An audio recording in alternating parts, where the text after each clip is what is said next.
So good morning badminton lovers. आज discussion होने वाला है बैडमिंटन एशिया चैंपियनशिप्स के अंदर कौन वुमेन सिंगल्स के अंदर जीत सकता है। देखो काफ़ी प्लेयर्स हैं एंड जैसे आन सेंग ने वो नहीं खेलने वाली यहाँ पे, तो आपको पता ही है कि चांस बन जाता है दूसरे प्लेयर्स को यहाँ पे जीतने का। तो भाई वो ही आज डिस्कशन होगा पूरी मैच के रिलेटेड। एंड यस, पॉडकास्ट देखा है नहीं देखा, गेस्ट पॉडकास्ट था वो, बहुत लोगों ने प्यार दिया, बहुत लोगों ने उसके बारे में डिस्कशन किया है, सोशल मीडिया पर भी डिस्कशन हुआ है इसके रिलेटेड। तो यस, प्लीज़ जाओ, प्रीवियस वीडियो भी आपको दिख रही होगी तो वो जाके देखो और कमेंट्स बोल दो देखो, और अपने पेरेंट्स और सभी लोगों को वो शेयर कर दो। तो पहला ही डिस्कशन करते हैं वोंग जी ये का रिलेटेड। तो देखो उनके रिलेटेड एक सिंपल डिस्कशन मुझे करना है कि मैं बहुत ज़्यादा उनकी मैच के रिलेटेड डिस्कशन ज़्यादा नहीं करता हूँ, बट देखो उनकी गेम के रिलेटेड एक बात मुझे आपको क्लियर बतानी है कि बहुत टाइम पहले ना एक प्लेयर, मतलब कैरोलिना मरिन को स्टार्टिंग के आपके उन्होंने फेसेस देखे हो ना, अगर आपको कैरोलिना मरिन जब स्टार्टिंग में खेलती थी तो तब आपको एक चीज़ नोटिस होगी उनकी गेम के अंदर कि वो पहले तो उनका फुटवर्क तो है ही भाई, एग्रेसिव फुटवर्क है, बहुत फास्ट मूव करती है वो कोर्ट के अंदर। सेकेंड थिंग, जो स्टार्टिंग की बात कर रहा हूँ, कैरोलिना मरिन स्टार्टिंग में थी वो, तो सेकेंड थिंग जो उनका नेट प्ले था ना, नेट प्ले बहुत बढ़िया रहता था। आप कैरोलिना मरिन के स्टार्टिंग के मैचेस जाके देखो तो उसी के थोड़ी बहुत झलक है ना मुझे वोंग जी के गेम प्ले के अंदर दिखती है। भले वो भाई ऑफ कोर्स आपको आइडिया दोनों में सेम सिमिलरिटी ये थोड़ी बहुत मुझे दिखती है, बट पुराने मैचेस जो मैंने कैरोलिना मरिन के देखे हैं ना, तो मुझे थोड़ा बहुत वो चीज़ इसके अंदर दिखे। तो वही चीज़ डिस्कशन करनी है। तो उनकी मैच जो है वो भाई वरदानी के सामने, उन्होंने आनसेंग के सामने जो मैच दी थी वोंग जे ने ऑल इंग्लैंड फाइनल्स के अंदर, बहुत लोगों ने अप्रिशिएट किया था उस मैच को। एंड यस, वो मैच काफ़ी बढ़िया थी, बट यार जो चीज़ मुझे वहाँ पे लगी वो थी कि आनसेंग 100% नहीं थी, उनका जो राइट था ये उसमें इंजरी थी, और आपको ये चीज़ पता है। बट स्टिल वो एक आप बोलते हैं ना एक्सक्यूज़ नहीं दे सकते इस चीज़ में। देखो यार, इंजरी के बाद भी अगर आनसेंग जीत रही है ना, तो उनके सामने वाला जो प्लेयर है वो कहीं ना कहीं थोड़ा बहुत अटकता हुआ है, ये मेरे ऑब्जर्वेशन है कि दिख रहा है। एंड जहाँ तक मुझे लग रहा है ना कि वोंग जी आगे जाके बीट तो नहीं, देख रहे हो यार, चेन युफी है, अकाने यामागुची, सारे लोग ट्राई कर रहे हैं कि आनसेंग तक पहुंचे। चेन युफी ने एक दो बार बीट तक कर रखा है आनसेंग को, बट यार जो वापस जब आनसेंग आती है ना गेम प्ले में, जब नेक्स्ट टाइम उनकी मैच होती है ना उनके सामने, वो कंप्लीटली डिफरेंट दिखती है उनके सामने। वो बहुत बदले है ना, जल्दी से जल्दी मैच फिनिश करने की कोशिश करती है। तो वो चीज़ आनसेंग से आप नहीं छीन सकते उस चीज़ में। बट यार मैं चाहूँगा वोंग जी उनको बीट करे बहुत जल्द। तो ये था वोंग जी के मैच के रिलेटेड। नेक्स्ट है चियू, जो कोरिया की सिम्यू जी ने उनके सामने होगी। चियू जो डबल्स भी खेलती है, उनकी ऑफकोर्स चियू की मैच लास्ट अगर आप जाके देखो हेड टू हेड, तो उसमें उन्होंने वरदानी के सामने ही मैच थी, तो वो वरदानी के सामने भी हार चुकी थी। एंड यस, मुझे इंप्रेसिव बिल्कुल भी नहीं लगता है चियू का गेम। चांसेस हैं सिम्यूजिन यहाँ पे जीत जाए, सिम्यूजिन अच्छी प्लेयर है, बट यस जो अगर नेक्स्ट ही मैच होगी उनकी वोंग जी के सामने, वो मैच देखने में मज़ा ज़रूर आएगा। एंड नेक्स्ट मैच है अनुपमा उपाध्याय वर्सेस रचनोक इंटेनॉन। काफ़ी टाइम हो गया, मैं हर एक वीडियो में यही डिस्कशन करता हूँ कि इंटेनॉन भाई वो वापस बहुत ज़्यादा ट्राई कर रही हैं। एक दो मैचेस में ऐसा दिखा भी, मैंने उनकी जो 2019-18 के जो प्राइम गेम प्ले थी ना, मुझे उसकी थोड़ी बहुत झलक भी दिखी कि यस इंटेनॉन वापस आ चुकी है। बट नेक्स्ट जो 2-3 मैचेस उनके गए, फिर क्लियर आइडिया आ गया कि नहीं, वो एक दो मैच में उन्होंने अपना पूरा बोलते हैं ना कि एनर्जी दे दी थी। तो नेक्स्ट एक दो मैचेस थी उसके अंदर वो उनका उतना परफॉर्मेंस नहीं आ पाया। अनुपमा, जबकि उनके रिलेटेड अगर डिस्कशंस किए जाए तो आपको पता ही है मेरे व्यूज़ क्या हैं उनके रिलेटेड एंड सब कुछ, तो आपने प्रीवियस वीडियोस देखे उसके अंदर भी बताया था। इंटरनॉन को अगर अनुपमा ने बीट कर दिया तो बहुत अच्छी बात होगी यहाँ पे, एटलीस्ट एक बड़ा प्लेयर को बीट तो किया होगा। इंटरनॉन भले उनके बोलते हैं ना कि एक लास्ट फेजेस में चल रही हो, लास्ट बोलते हैं ना कि जैसे पीवी सिंधु है, टाइजोइंग तो अब खेल ही नहीं रही है, अकाने यामागुची है, ये सारे प्लेयर्स हैं ना, तो अभी भी मैं यही बोलूँगा इंटरनॉन को बीट कर दिया, मैं सोच रहा हूँ कर दिया ही, ऑफ कोर्स भाई ये चीज़ हमेशा मेरे अंदर रहेगी, तो बहुत बढ़िया ये चीज़ होने वाली। नेक्स्ट है नत्सुकी निडायरा, वो लास्ट की दोनों मैचेस हार चुकी है। देखो वो गाओफेंग जिए के सामने हार चुकी है, चोचुओंग के सामने हार चुकी है। गाओफेंग जिए भाई उनके जाके मैचेस देखो आप पुराने, आपको एक चीज़ क्लियर आइडिया होगा, वो काफ़ी टाइम से खेल रही है वैसे, अगर आपको आइडिया हो तो वो नई प्लेयर नहीं है, काफ़ी टाइम हो गया उनको।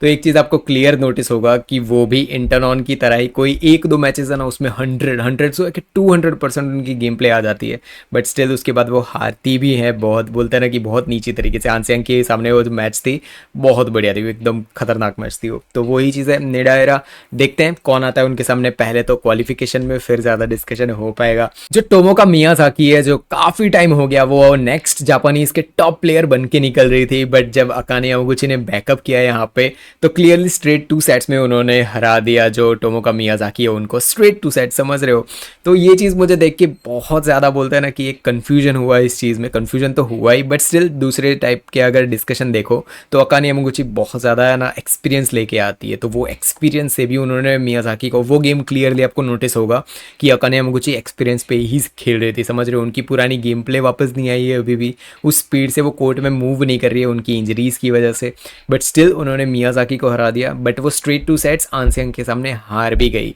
तो वो चीज़ मैंने हमेशा बोली थी ना कि टॉप के दूसरे सारे प्लेयर्स हैं उन सबको अकाने यामागुची हरा देगी, बट जब फाइनल्स या फिर सेमीफाइनल्स में आनसेंग सामने आती है तब पता नहीं गेम पूरा बोलते हैं ना कि अलग ही हो जाता है। तो अकाने यामागुची उनके सामने गुयान है, चांस है अकाने यामागुची यहाँ पे जीत, ऑफ कोर्स भाई जीत ही सकती है यहाँ पे और वो जीतेगी भी। नेक्स्ट बात करते हैं पीवी सिंधु वर्सेस वर्दयो के सामने। पीवी सिंधु लास्ट आपने मैच देखी हो तो क्लियरली आपको नोटिस होगा बहुत बहुत खराब मैच थी वो वाली, एंड क्लियरली नोटिस हो रहा था कि इंजरी से अभी भी बोलते हैं ना कि वापस नहीं आ पाई वो गेम में।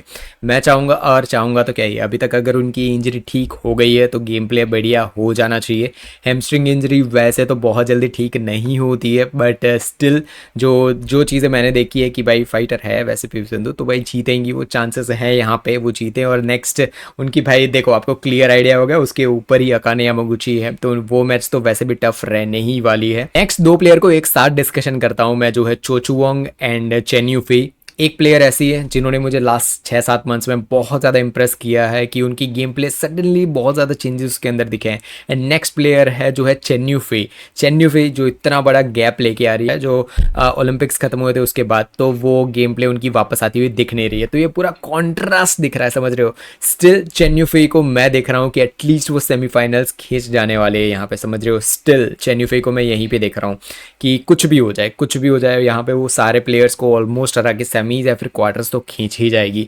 एक चीज़ जो चेन यूफी को सारे प्लेयर से अलग बनाती है ना, वो ये है कि पहली चीज़ चाइनीज़ के जितने भी प्लेयर्स आप उनमें एक चीज़ नोटिस करोगे, कुछ प्लेयर्स को छोड़ के ऑफ कोर्स, बाकी मेजॉरिटी प्लेयर्स को अगर आप नोटिस करोगे ना, उनका फुटवर्क बहुत ज़्यादा एग्रेसिव, मतलब कोर्ट में बहुत बढ़िया तरीके से मूव करते हैं वो लोग। आपको लगेगा जैनलॉन्ग के रिलेटेड मैंने डिस्कशन किया था ना एनालिसिस में, वही चीज़ यहाँ पे भी अप्लाई होती है कि बहुत आपको वो एकदम ईजिली मूव करते हुए दिखेंगे कोर्ट के अंदर। सेम चीज़ यहाँ पे चेन यूफी पे भी अप्लाई होती है। और एंड दूसरी चीज़ जो चेन यूफी लेके आती है ना, वो है अटैक। काफ़ी प्लेयर्स हैं जो अभी के जो बैडमिंटन सर्किट देखो ना आप, तो उसके अंदर भाई पहले के अगर आप प्लेयर्स देखो ना, तो जिस लेवल का पावरफुल अटैक कैरोना मरीन करती थी, उसी लेवल का पावरफुल अटैक अकाने यामागुची का होता था, टाइजुइंग का होता था। टाइजुइंग के स्मैशेस आप जाके देखो, लगता नहीं आपको उस लेवल के फास्टेस्ट स्मैशेस लगाती होंगी वो, बट स्टिल हैं। उनके जो पहले के मैचेस जाके देखो, पुराने वाले मैचेस है वो, तो वो पहले बहुत ज़्यादा प्लेयर्स थे। अभी कैसा है कि बहुत कम प्लेयर्स हैं जिनके पास उस लेवल का अटैक बचा हो। अटैक इन द सेंस कि नेट के अंदर जो बोलते हैं ना कि फास्ट मूव करके वो अपने पॉइंट्स ले रहे हैं, देन कोर्ट में पीछे फास्ट मूव कर रहे हैं। अटैक इन द सेंस कि वो जंप स्मैशेस ले रहे हैं, फास्ट स्मैशेस लगा रहे हैं, वैसे की बात कर रहा हूँ मैं।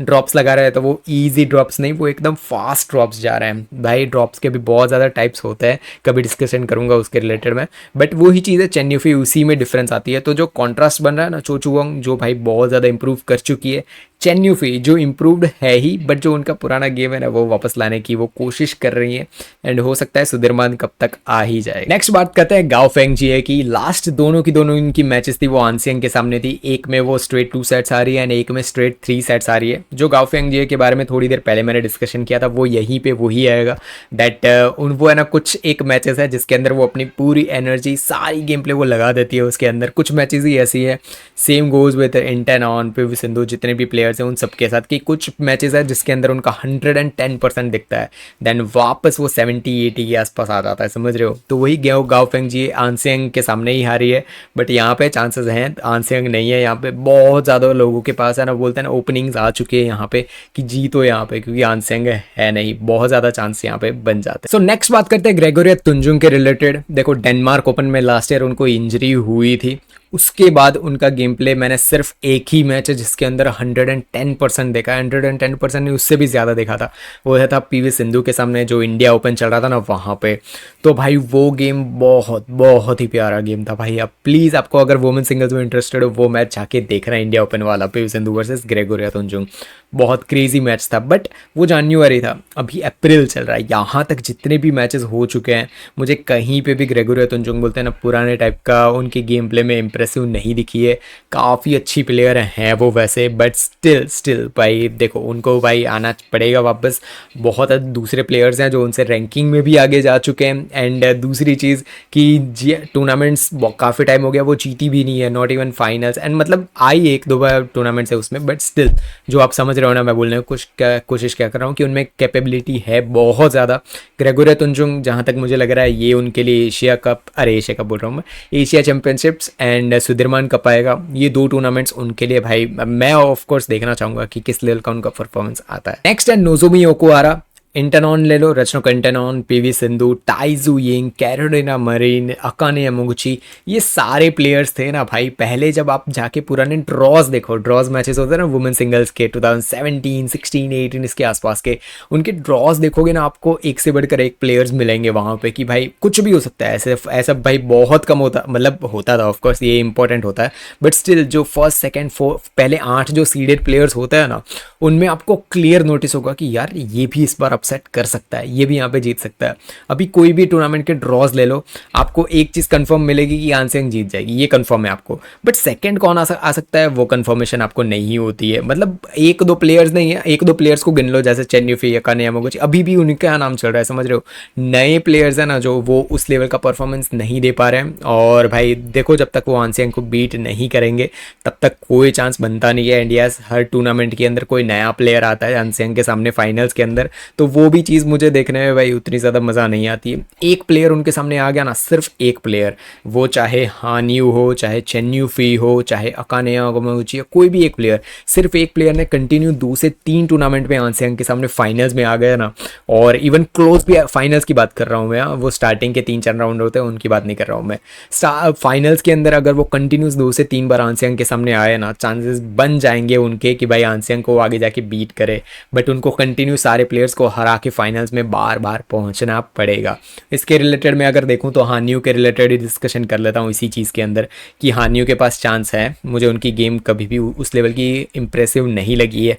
स्टिल देखो रिस्पेक्ट करनी बहुत ज़्यादा ज़रूरी है कि रैंक 3rd है, काफ़ी सेमीज़ में पहुंचना भी भाई ईजी बात नहीं होती है। राउंड ऑफ 32 में कई प्लेयर बाहर हो जाते हैं, समझ रहे हो, बट वो कंटिन्यू सेमीज़ पहुंचती है, क्वार्टर्स लेवल्स पहुंचती है, सिर्फ वो राउंड ऑफ 32 या राउंड ऑफ 16 खेलने नहीं आती है, समझ रहे हो। तो वो भी बहुत बड़ा बोलते हैं ना कि एक अचीवमेंट है कि वो वहाँ पे जीतती है। देखना चाहूँगा मैं कि वो बार बार आंसियांग के सामने आए, वो है चेन यूफी, तब देखने में मज़ा आएगा। अब बात की जाए एशिया चैम्पियनशिप्स के रिलेटेड तो 3 प्लेयर है जिनके भाई उनके रिलेटेड मेरे आइज़ बहुत ज़्यादा रहने वाले हैं। पहले तो ऑफकोर्स वांगजी यी हो गई है, उन्होंने जो आंसियांग के सामने मैच दी थी, स्टिल जो बोले ना कि वो इंजर्ड हो या ना हो, उन्होंने पुश ज़रूर किया था आंसियांग को बहुत एक लिमिट तक, तो वही चीज़ है। मैं वांगजी को फर्स्ट देख रहा हूँ। सेकेंड जिनको देख रहा हूँ वो है चेन यूफी, दोनों चाइनीज़ प्लेयर है। चेन यूफी चांसेस लग रहा है वो सेमीज खिंच जाएगी कुछ भी हो जाए। देन थर्ड प्लेयर जिनके बारे में मैं देख रहा हूँ वो है अकाने यामागुची। कुछ भी हो जाए भाई, देखो आप कुछ भी बोलो कि इंजरी से जा रही है या फिर ये है वो है, भाई वो आ जाएंगी, कुछ भी हो जाए अकाने यामागुची जीत के आगे पहुंचने वाली है। बट यार देखो चीज़ क्या है कि जो ऊपर का ड्रॉ है उसके अंदर अकाने यामागुची है, तो क्वार्टर्स या फिर सेमीज के आसपास हो सकता है। देखो पहली जीत जाएंगी वो अगर, तो सिंधु के साथ सामने उनकी मैच होगी, देन दूसरी मैच जीतेगी, देन सेकेंड राउंड है क्वार्ट सेमीज के अंदर उनकी मैच आ सकती है वांगजी यी के सामने। बट उसके पहले उनको जिनके सामने मैच खेलनी पड़ेगी वो है चेन यूफी। अगर पहले ऊपर के ड्रॉ है उसके अंदर मैं डिस्कशन करूँ ना, मेन डिस्कशन ऊपर के ड्रॉज के अंदर, तो मुझे सेमीज के अंदर चेन यूफी वर्सेस जो वांगजी है ना वो दिख रहा है यहाँ पे। अकाने यामागुची भी यहाँ पे हो सकती है, कोई अपसेट हो गया तो भाई मैं तो बहुत ज़्यादा खुश हो जाऊँगा यहाँ पे कि अगर पीवी सिंधु पहुँच जाती है, बेस्ट चीज़ है। बट समझ रहे हो वो चीज़ मैं क्या बोलने की कोशिश कर रहा हूँ। तो वही वांगजी वर्सेस चेन यूफी को मैं ऊपर का जो पार्ट है ना ड्रॉज का उसमें देख रहा हूँ सेमीज के अंदर। एंड अगर नीचे के पार्ट के रिलेटेड डिस्कशन किया जाए ना, तो एक प्लेयर आपको क्लियरली दिखेगा यहाँ पे जो है हानियू, वो क्वार्टर्स या सेमीज खींच जाएगी। पहला अगर मैच वो हार जाती है तो भाई बहुत ज़्यादा मैं खुश हो जाऊँगा अगर आकाशी उनको हरा देती है। बट नेक्स्ट जो दूसरे प्लेयर अपने नीचे के पार्ट है ना जो मेन, उसके अंदर मुझे दिख रहा है ना मेन पर्सन अगर आ सकते हैं वो, तो कोई यहाँ पे है नहीं वैसे जो अच्छे अच्छे प्लेयर्स हैं। अगर ऊपर का अगर आप देखो ना गेम प्ले, ऊपर के देखो यहाँ पे ये सारे प्लेयर्स देखो, वोंगजी ई है यहाँ पे, डेनॉन है, देन अकाने यामागुची है, पीवी सिंधु है, देन चू समझ रहे हो, ये सारे प्लेयर्स, चेन यूफी, इतने ज़्यादा अच्छे अच्छे प्लेयर्स ऊपर के जो में है ना वहाँ पे है। ये सब चीज़ों का मेन होता है, ये क्यों ऐसा हो रहा है पता है? यहाँ पे पहली चीज़ जो ड्रॉज बन रहा है वो थोड़ी बहुत रैंकिंग्स एंड वो आप समझ रहे हो ड्रॉज कैसे बनते हैं, उसके बारे में मैंने पहले भी डिस्कशन किया है। तो अभी चेन यूफी की वैसे भी रैंकिंग बहुत ज़्यादा नीचे है, आप समझ रहे हो, वो काफ़ी टाइम हो गया है उनको भाई नीचे वापस आने के लिए बहुत ज़्यादा टफ रहेगा उनका। तो उसी वजह से उनको ऊपर के बोलते हैं ना, ड्रॉ के ऊपर के लिस्ट है उसमें जाना पड़ रहा है। एंड देन दूसरी जो चीज़ है वो ये है कि नीचे की अगर जाके सारे नीचे का ड्रॉ है ना उसके अंदर जाके प्लीज़ एक और बार फिर देखना। मुझे जहाँ तक लग रहा है ना वो भाई चांसेस मुझे क्यों लग रहा है कि ग्रेगोरिया तुंजुंग भाई यहाँ पे निकल के आ सकती है, मुझे लग रहा है वो वर्सेस हानि हो सकता है। तो ये सारे मैचेस थे, आपको कौन लग रहा है कि एशिया का चैंपियनशिप्स कौन जीतने वाला है वुमेन सिंगल्स के अंदर, वो कमेंट में बताओ। आपको क्या लग रहा है कौन सेमीज में होगा एंड कोई हमारा इंडियन प्लेयर्स होने वाले हैं या नहीं होने वाले हैं, वो सारी चीज़ें कमेंट बॉक्स में आप बता सकते हो। मिलेंगे नेक्स्ट वीडियो में, तब तक के लिए बाय बाय, जय हिंद, वंदे मातरम।